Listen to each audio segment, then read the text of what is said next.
श्री स्वामी समर्थ। नमस्कार, कसे आहात सर्व? मस्त ना? मस्तच राहा। आजचा दिवस तुम्हाला खूप छान सुखाचा, समाधानाचा आणि भरभराटीचा तसेच आनंदाचा जाओ हीच स्वामी महाराजांच्या चरणी प्रार्थना करते आणि आपल्या याच्या नवीन व्हिडिओला सुरुवात करते। बघा, लवकरच मार्गशीर्ष महिन्याला सुरुवात होत आहे आणि या मार्गशीर्ष गुरुवारी तुम्ही जरी उपवास नाही केला तरी चालेल, पण या चुका करणे टाळा। काय करावे, काय करू नये याबद्दलची माहिती आपण आता जाणून घेऊया। मार्गशीर्ष महिना भगवान श्री हरी विष्णू आणि माता लक्ष्मी यांचा आवडता महिना समजला जातो। तसेच या महिन्यात दर गुरुवारी महालक्ष्मीचे व्रत केले जातं। धार्मिक मान्यतेनुसार या व्रताचे पालन केल्याने महालक्ष्मी भक्तांवरती तसेच भगवान विष्णू यांची कृपा देखील प्राप्त होते। त्यासोबत ऐश्वर्य, यश, सुख, समृद्धी प्राप्त होते। दर गुरुवारी घरामध्ये घट मांडून महालक्ष्मी मातेच्या रूपाची पूजा केली जाते। महिन्यामध्ये एखाद्या वर्षी 4 गुरुवार असतात किंवा एखाद्या वर्षी 5 गुरुवार असतात। यावर्षी मात्र मार्गशीर्ष महिन्यात एकूण 4 गुरुवार असणार आहेत। तर या महिन्यातील पहिला गुरुवार 27 नोव्हेंबरला असणार आहे, दुसरा गुरुवार 4 डिसेंबरला असणार आहे आणि तिसरा गुरुवार 11 डिसेंबरला असणार आहे आणि चौथा आणि शेवटचा गुरुवार 18 डिसेंबरला असणार आहे।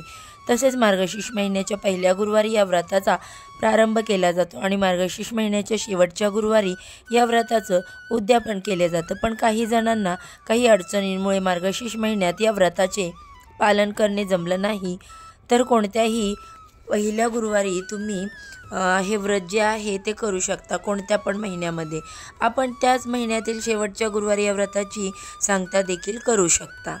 आपल्याला महालक्ष्मीची कृपा प्राप्त होते। त्याचबरोबर सगळ्यांना पडणारा नेमका प्रश्न तो म्हणजे पूजा मांडणी कधी करावी, पूजेची योग्य वेळ कोणती आहे।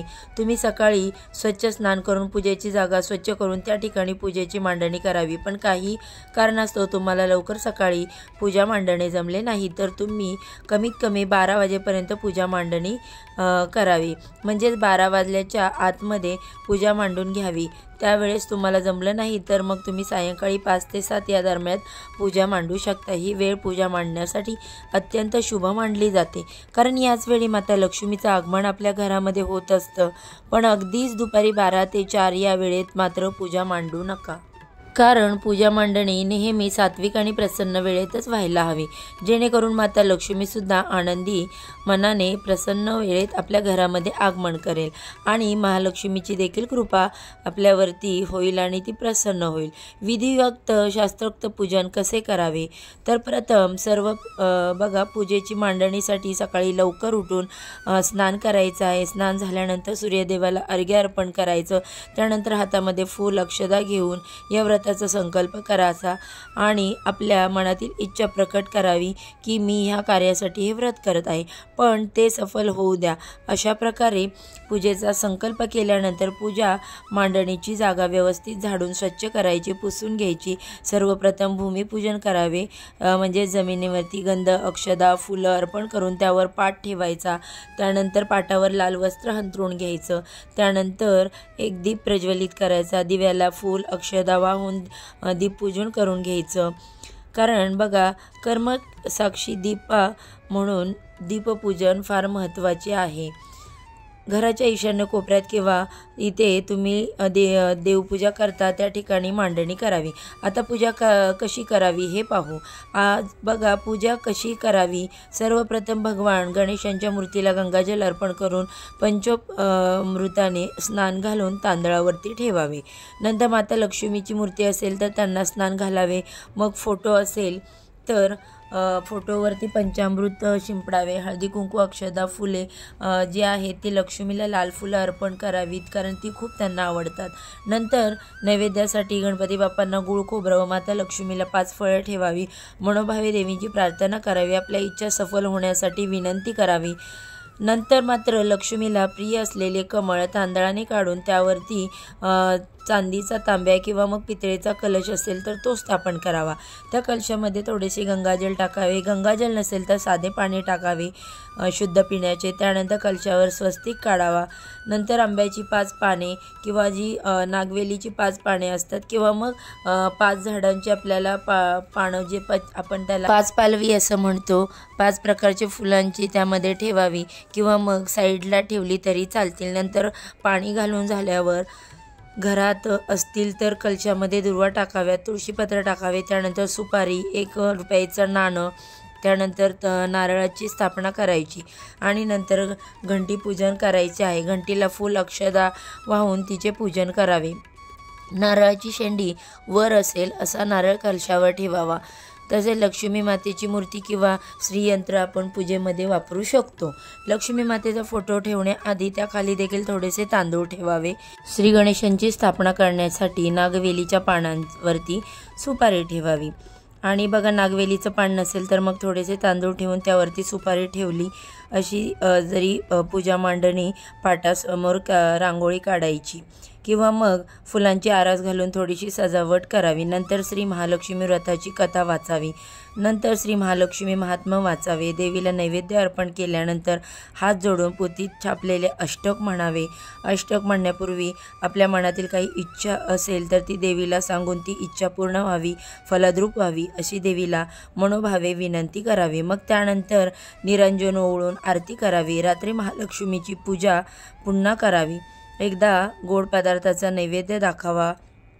तसेच गाईला देण्यासाठी एका पानावर गोग्रास काढून ठेवावा, तो घास गाईला द्यावा। नंतर कुटुंबातील सर्वांनी भोजन करावे। दुसऱ्या दिवशी पूजेची मांडणी जी आहे तर ती त्याची सांगता कशी करावी। स्नान केल्यानंतर कलशातील पाणी वेगवेगळ्या झाडांना टाकावे। त्यानंतर देवीची स्थापना ज्या ठिकाणी आपण केली होती त्या ठिकाणी 3 वेळा हळदी कुंकू वाहून नमस्कार करावा। अशा प्रकारे मार्गशीर्ष महिन्यातील प्रत्येक गुरुवारी श्री महालक्ष्मीची पूजा करावी, त्यामुळे माता लक्ष्मी आपल्यावर प्रसन्न होते।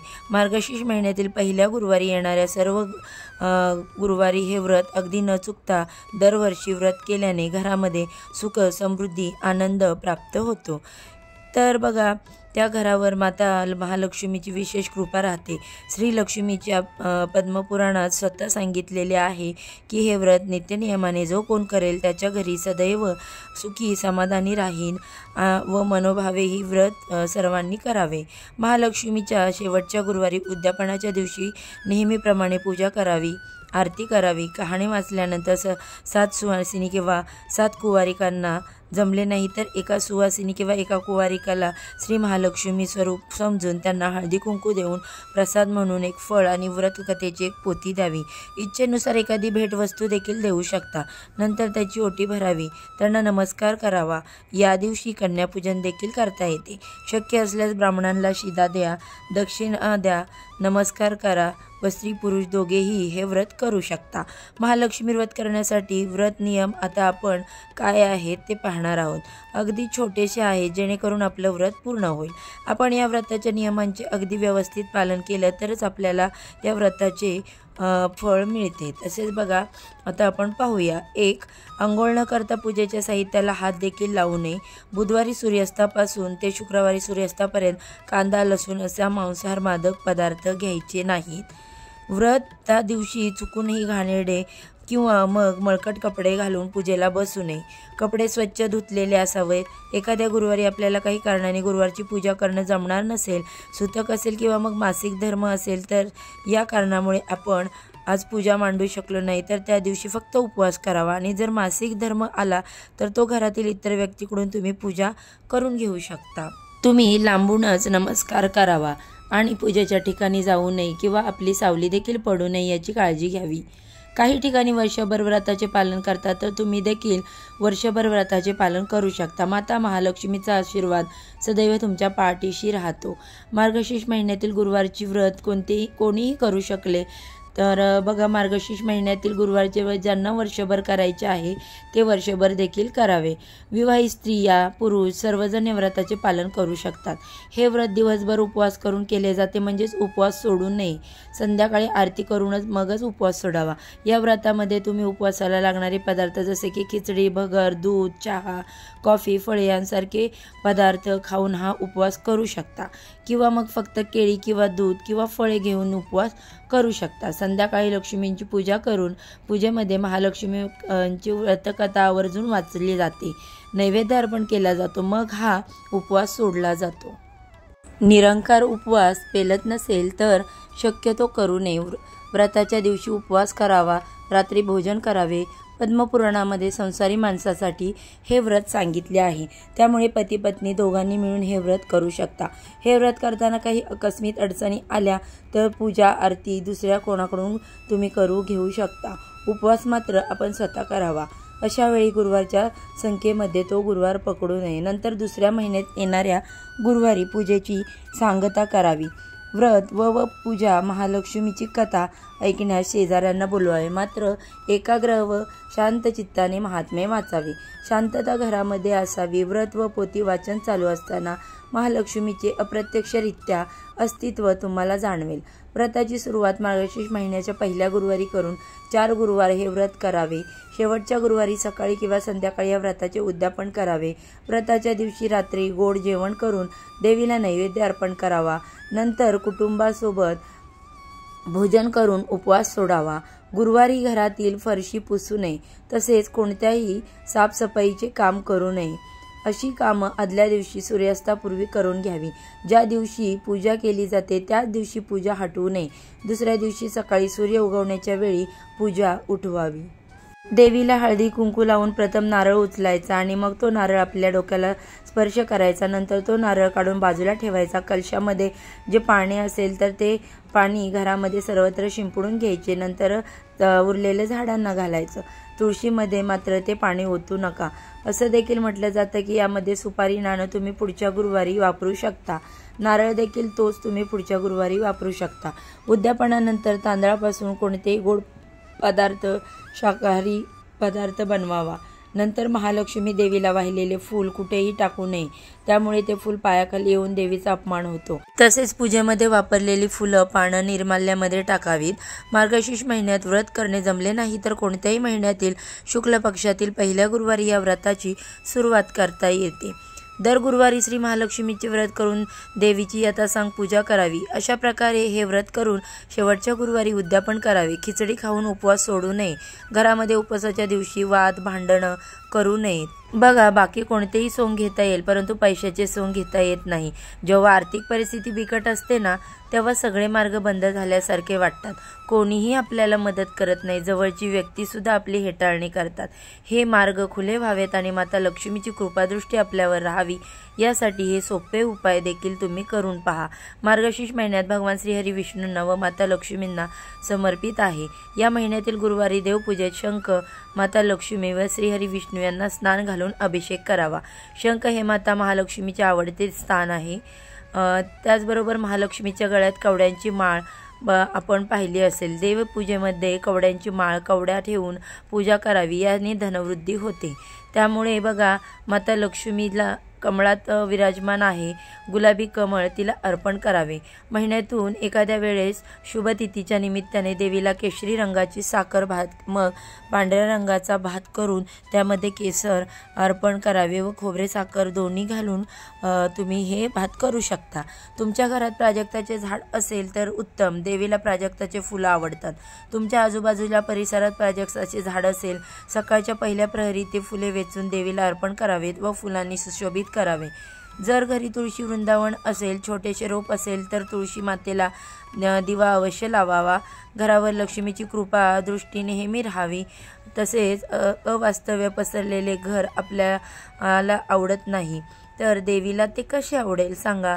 म्हणूनच घर कायम स्वच्छ, आवरलेले, नीटनेटके असावे. घरात देवीची मुक्त हस्ते आशीर्वाद देते.